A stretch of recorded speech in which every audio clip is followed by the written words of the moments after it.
इस भारत के अंदर जब तक कोई अम्बेडकरवादी इस देश की राज सत्ता पर नहीं बैठेगा तब तक यहां से जातिवाद नहीं मिटा सकते मनुवाद की सोच के लोग। ये अम्बेडकर जयंतियां बताती हैं कि अब आप जागरूक हो रहे हो। ये अम्बेडकर जयंतियों में आने वाले लोग इसमें उठे हुए ये मुट्ठी बनकर हाथ ये बताते हैं कि अब ये थप्पड़ एक थाल पर खाकर दूसरा गाल साबित नहीं करेंगे। अगर एक गाल पर पड़ा तो हाथ तोड़कर वही मसल देंगे। बहुत पीट लिए, अति हो गई है, बहुत हो गया। हमारी बेटी हमेशा शिकार बनती है आज भी बलात्कार का। जानते हो क्यों? खेतों में हमारी बेटियां सुरक्षित नहीं, सड़कों में हमारी बच्चियां सुरक्षित नहीं, दफ्तरों में हमारी बच्चियां सुरक्षित नहीं। कहां नहीं है? आप बताइए जातिवाद कैसे नहीं है? अगर इस देश में रेप की घटनाएं होती है तो सबसे ज्यादा दलित महिलाओं दलित बच्चों पर होती है और वो कहते हैं जातिवाद तो है ही नहीं। अरे इस देश में बलात्कार भी जाति देखकर किया जाता हो, इस देश में एफआईआर दर्ज भी जाति देखकर की जाती हो, इस देश में एमपी एमएलए को टिकट भी जाति देखकर दिया जाता हो, उस देश में लोग फूहड़ता दिखाते हैं कि जातिवाद नहीं है। अरे तुम जब तक जातिवाद छोड़ोगे नहीं तब तक हम जातिवाद की बात करना नहीं छोड़ेंगे। जब तक हम इसका शोषण झेलेंगे, जब तक हम बताते रहेंगे, जब तक ये खत्म नहीं होगा तब तक हमारी जुबान से यूं मंचों से हमारे लोगों से ये आवाजें निकलती रहेंगी। मेरे ऊपर आरोप आता है कि तुम जातिवाद फैलाती हो। भाई क्यों ना बोल? हाँ, प्यासा रखा तुमने इतने दिन, जिस नाले से, जिस तालाब से, जिस झरने से कुत्ता बिल्ली नहा सकता था, पेशाब कर सकता था, लेकिन उन पब्लिक कुओं पर हमारे लोग चढ़ जाते थे तो हत्याएं कर दी जाती थी। आज भी कितने कुएं ऐसे हैं, आप जाएंगे पूर्वांचल में तो आज भी ठाकुर के कुएं के नाम से जगह जगह हमारे लोग मारे जाते हैं।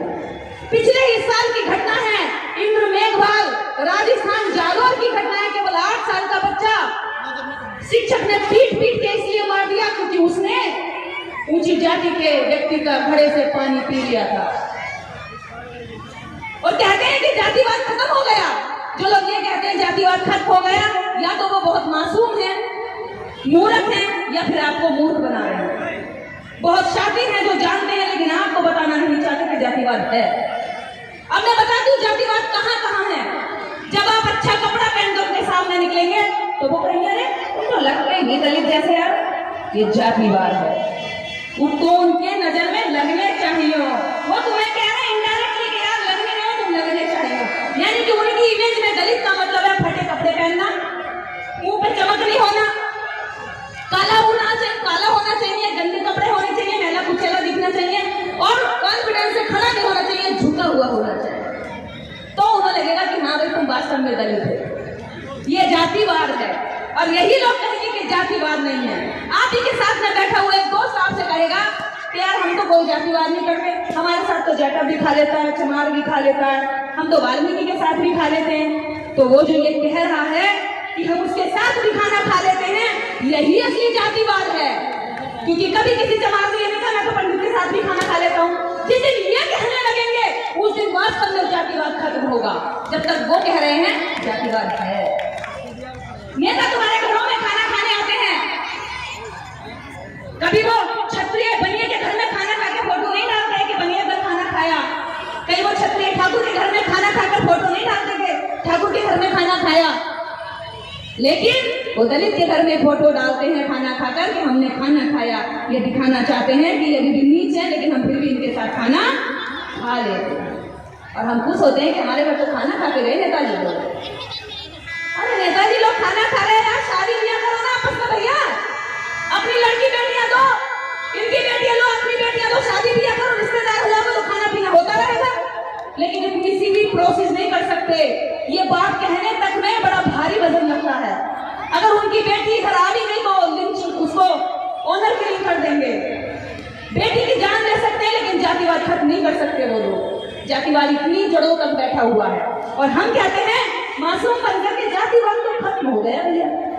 नहीं, हमें वैसा ही अम्बेडकरवादी बनना है, उनकी औलाद बनना है जो मुसीबत को देखकर भागते नहीं है, ना विचार बदलते हैं। जब बाबा साहब डॉक्टर अम्बेडकर इस देश के अंदर अछूतों की दलितों की लड़ाई लड़ रहे थे, विशेष रूप से महिलाओं की लड़ाई लड़ रहे थे, तब करपत्री जैसे ब्राह्मणों ने बाबा साहब डॉक्टर अम्बेडकर के विरोध में उनका पुतला फूका, हिंदू कोर्ट में उनकी प्रतियां जलाई।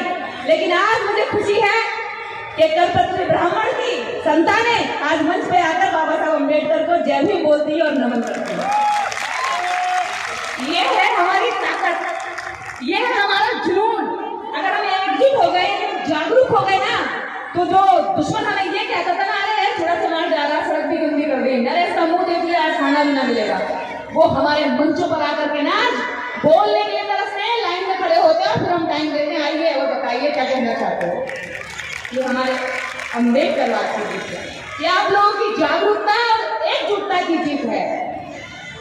मुझे खुशी होती है कि जिन लोगों को कभी सड़क पर चलने से जमीन अछूत होती थी, जिनकी महिलाएं कभी केवल शोषण का शिकार हुआ करती थी, जिनकी बेटियां, जिनकी सुंदर बच्चियां केवल मंदिर में देवदासी के लिए चिन्हित की जाती थी, आज उनकी बेटियां सामाजिक मंचों पर दहाड़ती हैं, आज उनकी बेटियां सामाजिक मंच लगाती हैं।